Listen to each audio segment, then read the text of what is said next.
Radio City podcast. Radio City podcast.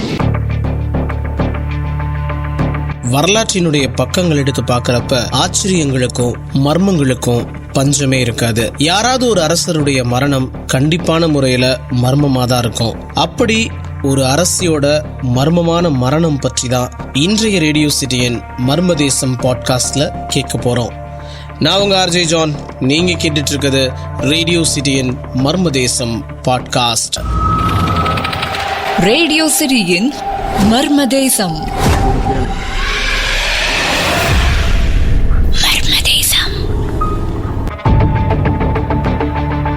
கழுதை பால்ல குளிச்சு தன்னுடைய கட்டழக பராமரிச்ச ஒரு பேரரசி, ரோம பேரரசோட தலைவர் ஜூலியஸ் சீசரோட காதலி. அவரோட இறப்புக்கு பின்னாடி ரோமோட வீர தளபதி மார்க் ஆண்டனியோட காதலியா வலம் வந்தவங்க தான் கிளியோபட்ரா.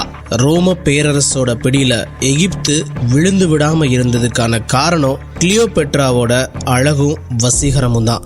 சீசரும் ஆண்டனியும் அதுலதான் மயங்குனாங்க. ஆனா கிளியோபெட்ராவை நேர்லயே சந்திக்காத ரோம பேரரசோட தலைவர் அகஸ்டஸ் அவளோட பிடியில சிக்கல. படையெடுத்து வந்து எகிப்த கைப்பற்றியாச்சு. அலெக்சாண்ட்ரியாவை சுத்தி வளைச்சாச்சு. அகஸ்டஸோட அரண்மனை கைதியா வைக்கப்பட்டிருந்த கிளியோபெட்ரா தற்கொலை செய்து கொண்டாள்ங்கிற வதந்தி வேணும்னே பரப்பப்பட்டுச்சு. இத நம்பின கிளியோபெட்ராவோட காதலன் ஆண்டனி தற்கொலை செஞ்சுக்கிட்டான். தன்னோட காதலன் இல்லாத உலகத்துல வாழ கிளியோபெட்ராவுக்கு விருப்பம் இல்ல போல தானும் தற்கொலை செஞ்சுக்கிட்டா. அரண்மனையில தன்னுடைய அறையில இறந்து போய் கிடந்தா. பக்கத்துல அவளோட பணிப்பெண்கள் 2 பேரும் மரண கோலத்துல. அந்த மரணத்தோட மர்மங்கள் இன்ன வரைக்கும் யாராலையும் அவிழ்க்கப்படல. கிளியோபெட்ரா எப்படி தற்கொலை பண்ணிக்கிட்டா?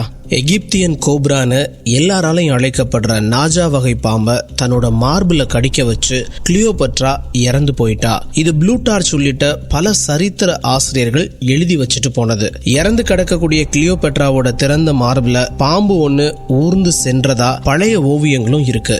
ஷேக்ஸ்பியர் உள்ளிட்ட இன்னும் சில பேர் கிளியோபெட்ராவோட மார்புல ஒரு பாம்பையும் அவளுடைய கையில இன்னொரு பாம்பையும் கடிக்க விட்டு தற்கொலை செஞ்சுக்கிட்டதா எழுதி வச்சிருக்காங்க. ஆனா எகிப்திய கோப்ரா வகை பாம்பு கடிச்ச உடனேயே விஷம் முழுதும் ஏறாம கொஞ்சம் கொஞ்சமா தான் உடம்புல பரவுமா. உடனடியா மரணம் ஏற்படாதான். கிளியோபெட்ரா விஷம் தடவப்பட்ட தங்க ஊசிகளை தன்னுடைய மணிக்கட்டுல குத்தி இறந்து போயிட்டான்னு இன்னும் சில கருத்து இருக்கு.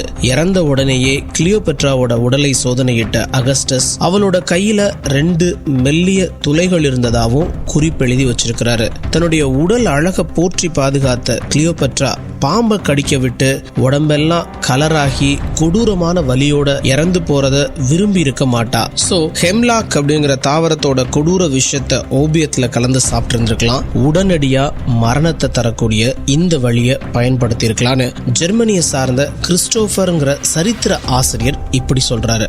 இதுவரைக்கும் கிளியோபெட்ராவோட கல்லறை எங்க இருக்குங்கிறது கண்டுபிடிக்க முடியாத மர்மங்கள்ல ஒன்றா தான் இருக்கு. இன்றும் உலக அளவுல பேசப்படக்கூடிய சில முக்கியமான பிரபலமான நபர்களுடைய மரணங்கள் மர்மங்களாதான் இருக்கு. அதுல ஒண்ணு கிளியோபெட்ராவோட மரணமும் தான். நான் உங்க ஆர்ஜே ஜான். நீங்க கேட்டுட்டு இருக்குது ரேடியோ சிட்டியின் மர்ம தேசம் பாட்காஸ்ட். ரேடியோ சிட்டியின் மர்ம தேசம்.